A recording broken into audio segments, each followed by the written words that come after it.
Bonjour, bienvenue sur Baudin Prof TV. Alors dans cette vidéo, nous allons voir comment on enregistre un chèque que l'on a rédigé et qu'on a envoyé à un fournisseur. Petit rappel comptable, en comptabilité on travaille avec des comptes. Pour savoir s'il faut mettre la somme au débit ou au crédit, il y a un raisonnement très simple. Tout ce qui entre dans l'entreprise, ce qu'on appelle les flux entrants, vont au débit. Tout ce qui en sort, les flux sortants, vont au crédit. Alors maintenant, analysons notre chèque. Nous sommes chez Ion Équitable. On a fait un chèque, on a rempli la souche de chèque. Important la remplir de façon précise. Et on a fait notre chèque, vous voyez, que l'on a envoyé à notre fournisseur Lobodis. Donc le chèque est sorti de l'entreprise. Il est parti chez Lobodis. Il nous reste que donc ce qu'on appelle la souche de chèque.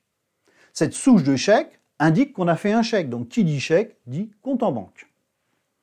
Alors maintenant, passons à l'écriture. Donc première partie de l'écriture, on connaît la somme, 405 €, 12. On connaît le fournisseur, Lobodis. On va se poser la question, ces 405 €, est-ce qu'ils sont entrés ou sortis de mon entreprise? Ils sont à l'image du chèque. Le chèque, on l'a rédigé et on l'a envoyé par la poste, donc il est sorti de l'entreprise. Donc notre compte en banque, ici, on a ce qu'on appelle un flux sortant. L'argent sort de mon compte en banque, donc banque est au crédit. Passons maintenant à trouver le débit. Toujours pareil pour nos 405 €. Et là, on va se poser une question. Déjà, qui va récupérer cette somme? On le sait, c'est Lobodis. C'est la personne à qui on a fait le chèque. Donc, Lobodis, on sait que c'est un fournisseur. Et là, on va prendre deux raisonnements. Premier raisonnement, pas excessivement comptable, mais on verra la logique comme ça. On va se placer chez le fournisseur. Pour lui, le fournisseur, est-ce que cet argent, ces 405 €, vont entrer dans son entreprise ou sortir? Prenez Lobodis, ils vont recevoir le chèque par courrier. Donc déjà, physiquement, on voit que le chèque entre dans leur entreprise. Ce chèque, ils vont le déposer à la banque. Donc automatiquement, pour Lobodis, c'est de l'argent qui entre. Donc c'est pour ça que ce serait un flux entrant. On va mettre ça au débit. Mais voyons maintenant un raisonnement plus comptable.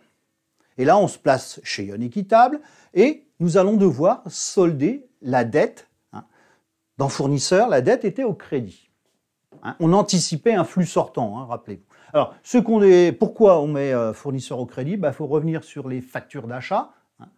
Si vous avez un doute, là aussi, vous pouvez aller cliquer sur le lien pour voir comment on enregistre une facture d'achat.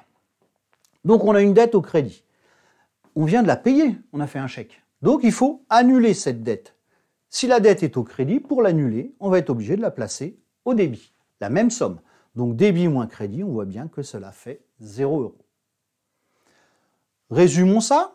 On voit que j'ai sorti de l'argent de mon compte en banque et qu'il est arrivé chez le fournisseur. Donc, fournisseur, je l'ai au débit puisque je solde la dette que j'avais. Sur un journal informatisé du style EBP, on aurait la même présentation. Donc, vous voyez, on aurait fournisseur au débit, banque au crédit et l'équilibre, donc la partie double respectée. Voilà, j'en ai terminé avec cette vidéo sur comment enregistrer un chèque que l'on rédige et qu'on envoie à un fournisseur. Je vous donne rendez-vous pour de prochaines vidéos, donc n'hésitez pas à vous abonner à ma chaîne, à la liker et à la partager. Merci, au revoir.